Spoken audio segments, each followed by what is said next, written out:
सिंधुदुर्गचं वातावरण हे गेल्या अनेक वर्षापासून आम्ही पाहतोय, परंतु आज आम्हाला ताकद मिळालेली आहे ती निलेश राणेंच्या रूपाने. कारण तिचा अडचण होती, तर आमचे केसरकर साहेब भानगडी करणारे नाही, मारामारी करणारे नाही, अशाच तसं उत्तर देणार आहे ना. म्हणजे शिवसैनिकांनी भानगड केली ना तर शिवसैनिक होऊ शकत.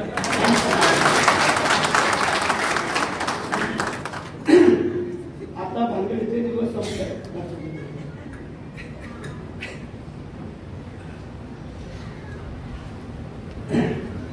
म्हणजे त्यावेळेला बाळासाहेब असतील, नारायण राणे साहेब असतील, अनेक नेते मंडळी हे आम्ही जवळून पाहिलेले. नारायण राणे साहेब एवढ्या उंचीवरती जाण्यासाठी सजासजी नाही मिळालं, अंगावर केसी घेतला, भानगडी केला, जेलमध्ये गेले, मारामारी केल्या, बरं सगळं झालेलं आहे. हे काय कोणी वेगळं कोणी सांगायची आवश्यकता नाही. देवीला सांगत ना आम्ही भानगडीला आपल्याला जुळून चालायचं, पण त्यांच्या पण काही मंडळी थोडं आम्हाला पण जुळून घ्यायला पाहिजे, हा आमचा सल्ला, बाकी काय नाही.